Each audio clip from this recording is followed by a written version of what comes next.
은퇴 전까지 매일이 전쟁 같았던 사람들, 하루하루가 목표와 성과로 채워졌던 분들께 묻고 싶습니다. 퇴직 후 진짜 나를 불러줄 사람은 몇 명이나 남아 있을까요? 회사 안에서 전무님, 이사님이라 불리던 이름이 사라지고 명함이 효력을 잃는 순간 세상은 놀라울 만큼 조용해집니다. 그렇게 연봉 1억을 받던 50대 임원도 은퇴 후엔 연락 한 통 없는 고요 속에 놓이곤 합니다. 오늘은 바로 그런 한 사람의 이야기를 해보려 합니다. 박정우 가명씨는 대기업 인사팀 임원으로 25년을 일했습니다. 늘 사람 관리의 전문가라 불렸고 직원들의 경조사와 승진 문제에도 누구보다 세심했습니다. 회사에선 정우 전무님이 있으면 조직이 부드럽게 돌아간다는 말이 나올 정도였습니다. 하지만 정작 그 자신은 사람보다 일 중심으로 살아왔습니다. 술자리에서도 업무 이야기가 빠지지 않았고 주말에는 골프 약속조차 대부분 거래처 사람들과의 자리였습니다. 그는 회사를 떠나던 날 동료들에게 둘러싸여 많은 축하를 받았습니다. 화려한 송별회, 고가의 선물, 그리고 이제 편히 쉬시라는 인사까지. 그러나 그로부터 2달 뒤 그의 휴대폰은 거의 울리지 않았습니다. 한때 하루 수십 통씩 오던 전화는 이제 배달 문자 외엔 없었습니다. 그제야 그는 깨달았습니다. 자신이 그렇게 열심히 관리했던 인맥은 모두 직장이라는 플랫폼 위에 존재했던 관계였다는 걸. 처음엔 자존심이 허락하지 않았습니다. 자신이 먼저 연락하는 건 낯설었고 더구나 전무 출신이 밥 한 끼 하자며 연락하면 후배들이 부담스러워할까 싶어 주저했습니다. 하지만 3달이 지나자 불안이 찾아왔습니다. 아침에 일어날 이유가 없고 저녁이 되어도 불을 켤 일이 없는 나날. 그는 어느 날 혼잣말했습니다. 회사 밖에선 나는 아무것도 아니구나. 그의 아내는 처음엔 이제 쉬면 되잖아요라고 위로했지만 시간이 지나면서 그 말도 줄었습니다. 하루 종일 TV만 보는 남편에게 말을 붙여도 대답이 없었고 한숨이 늘었습니다. 부부 사이엔 보이지 않는 벽이 생겼습니다. 그런 어느 날 정우 씨는 우연히 한 신문 기사에서 퇴직자 커뮤니티라는 단체를 봤습니다. 은퇴자들이 함께 걷고 토론하고 배우는 모임이라고 했습니다. 처음엔 내가 거길 왜 가라며 비웃었지만 다음 주 그곳을 직접 찾아갔습니다. 그곳에는 자신과 비슷한 사람들이 있었습니다. 전직 변호사, 교장, 공기업 간부 모두 사회적으로는 인정받던 사람들이었지만 은퇴 후엔 방향을 잃고 방황하던 이들이었습니다. 첫날엔 어색해서 말을 거의 하지 않았지만 2번째, 3번째 모임이 되자 조금씩 입을 열었습니다. 나만 이런 게 아니었구나. 그 깨달음이 그의 표정을 바꿔놓았습니다. 그리고 어느 날 한 회원이 그에게 물었습니다.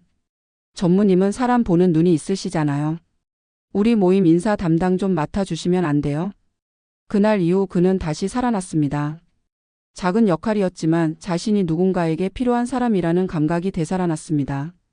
그렇게 6개월이 지나자 그의 하루는 다시 바빠졌습니다. 모임 일정, 봉사활동, 후배 상담, 그의 휴대폰이 다시 울리기 시작했습니다. 물론 과거처럼 전무님이라 부르는 사람은 없었지만 대신 이름을 부르는 친구들이 생겼습니다. 그는 나중에 이렇게 말했습니다. 나는 퇴직 후에 돈이 없어질까봐 걱정했는데 사실 더 무서운 건 나를 찾는 사람이 사라지는 것이더라고요. 퇴직 전엔 관계도 자산이라 말했지만 정작 자신은 그 자산을 제대로 관리하지 못했다는 걸 뒤늦게 깨달았습니다. 이 사례를 통해 우리가 배워야 할 건 단순합니다. 은퇴 후의 삶은 재정보다 관계의 보궐력이 더 중요하다는 사실입니다. 돈은 예금으로 남길 수 있지만 관계는 시간과 진심으로만 쌓을 수 있습니다. 퇴직 전부터 인간관계를 직업이 아닌 사람으로 전환하는 연습이 필요합니다. 회식보다 커피 한 잔, 업무 대화보다 관심 한마디가 진짜 관계를 만듭니다. 또 하나, 은퇴 후엔 역할이 없는 사람이 되지 않도록 해야 합니다. 작은 모임이라도 자신이 기여할 수 있는 자리를 찾아야 합니다. 사람은 누군가에게 필요한 존재일 때 가장 오래 버팁니다. 마지막으로 그는 이렇게 말했습니다. 나는 평생 일을 사랑했지만 사람을 사랑하지는 못했어요. 그게 내 가장 큰 후회입니다. 연봉 1억도 전무 타이틀도 결국 잠시 빌려 쓴 옷이었음을 벗고 나서야 알게 된 겁니다.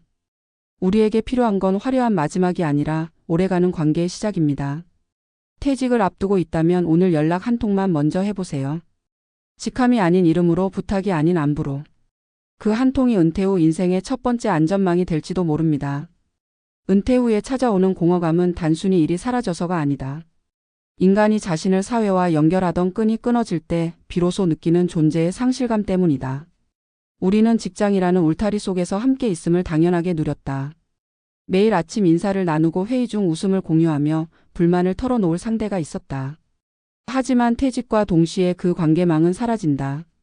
회사의 문을 나서는 순간 어제까지 자신을 둘러싸던 사람들의 시선이 한꺼번에 사라지는 것이다. 그 공백은 생각보다 깊고 오래간다. 박정우 씨의 사례는 그것을 상징적으로 보여준다. 연봉 1억, 명함의 무게, 화려한 자리 모두가 그의 정체성이었다. 그는 회사 안에서만 존재했다. 그러니 그 울타리가 사라졌을 때 남은 것은 이름 속 자뿐이었다. 문제는 그 이름을 불러주는 사람이 없다는 데 있었다. 인간은 사회적 동물이라는 말은 단순한 수사가 아니다. 관계 속에서만 자신을 확인하고 관계를 통해만 살아있음을 느낀다. 직장 생활은 그 관계를 자동으로 만들어준다. 하지만 은퇴 이후엔 그 관계를 의식적으로 만들어내야 한다. 이것이 퇴직자들에게 가장 낯설고 어려운 과제다. 평생 누군가가 먼저 찾아와 주던 환경에서 살다가 이제는 자신이 먼저 다가가야 하는 삶으로 전환되는 것이다. 그러나 많은 사람들은 이 단순한 전환을 하지 못한다. 자존심, 체면, 어색함이 그 앞을 가로막는다. 내가 먼저 연락하면 초라해 보일까 봐 하는 마음이 관계의 문을 닫게 한다. 하지만 그 닫힌 문 뒤에서 시간은 무섭게 흐른다. 사람은 고립될수록 타인을 두려워하게 되고 두려움은 더 깊은 고립을 낳는다.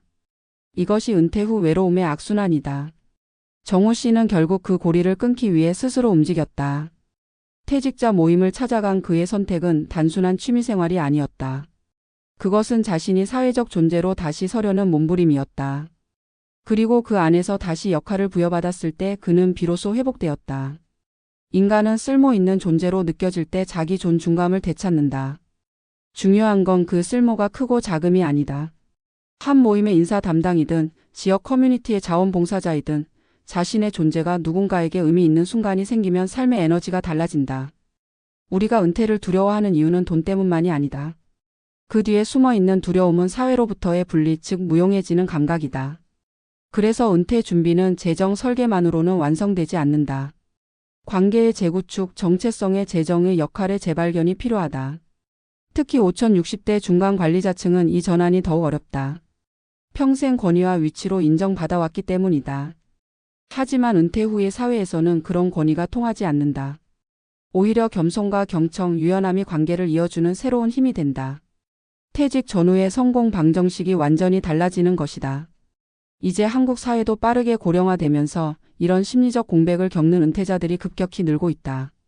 서울시 조사에 따르면 60세 이상 남성의 40% 이상이 은퇴 후 친구 관계 단절을 경험한다고 한다. 특히 직장 중심의 관계를 유지하던 남성일수록 은퇴 후 고립 가능성이 높다. 반면 여성은 상대적으로 지역이나 취미 기반의 관계망을 유지해 심리적 회복이 빠르다는 분석이 있다. 이 통계는 우리에게 명확한 메시지를 던진다. 관계의 폭이 넓은 사람이 결국 더 오래 건강하게 산다는 것이다. 그렇다면 어떻게 관계를 새로 만들 수 있을까? 첫째, 같이 배우는 곳에 나가야 한다. 배움은 나이와 상관없이 사람을 이어주는 가장 강력한 끈이다. 요리, 그림, 글쓰기, 악기, 스마트폰 교육 등 어떤 것이든 상관없다.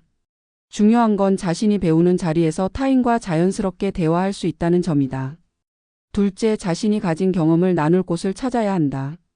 멘토링, 재능기부, 강의, 봉사활동은 은퇴자의 경력을 사회적으로 다시 번역해주는 기회가 된다. 셋째, 새로운 관계에 기대하지 말고 기여를 먼저 생각해야 한다. 직장에서처럼 상대가 자신을 알아주길 기다리면 실망만 남는다. 대신 먼저 관심을 보이고 먼저 감사 인사를 건네는 태도가 관계를 오래 지속시킨다. 정우 씨는 이후 지역 노인복지관에서 은퇴 전 인사관리 교육을 맡게 되었다. 그는 웃으며 말했다. 퇴직 전엔 사람을 관리했지만 이제는 사람과 함께 배워요. 그 말엔 단순한 겸손이 아니라 진짜 성장의 의미가 담겨 있었다. 그는 퇴직 후 3년이 지난 지금 매주 일정이 꽉 차 있다. 봉사, 독서 모임, 건강관리, 여행까지. 무엇보다 중요한 건 그의 전화기엔 여전히 새로운 이름들이 저장되고 있다는 것이다. 이 이야기의 핵심은 성공이 끝이 아니라는 점이다. 직장에서의 성취는 한 시절의 결과일 뿐 인생 전체의 결론이 아니다. 오히려 진짜 성취는 퇴직 후에도 인간으로서 연결되어 있는가에 달려 있다. 누구나 떠밀리듯 은퇴하지만 그 뒤의 삶은 스스로 만들어야 한다. 그리고 그것은 돈으로 살 수 없는 영역이다. 관계는 시간의 투자, 감정의 교류, 작은 용기의 결과로만 쌓인다. 박정우 씨는 이제 후배들에게 이렇게 조언한다. 퇴직을 준비할 때 연금보다 중요한 게 있습니다. 바로 이름을 불러줄 사람입니다. 그 이름이 남아있으면 어디서든 다시 시작할 수 있어요. 결국 은퇴 후의 성공이란 새로운 수입이 아니라 새로운 관계에서 온다. 누군가에게 필요한 존재로 남는 것, 그것이 진정한 은퇴의 완성이다. 우리는 일에서 물러나도 삶에서 물러날 이유는 없다. 중요한 건 직함이 아니라 이름으로, 명령이 아니라 대화로, 성과가 아니라 공감으로 다시 사회 속에 연결되는 일이다. 그 연결이야말로 연봉 1억보다 더 큰 자산이며 나이를 거슬러 다시 살아있음을 증명하는 가장 확실한 방법이다.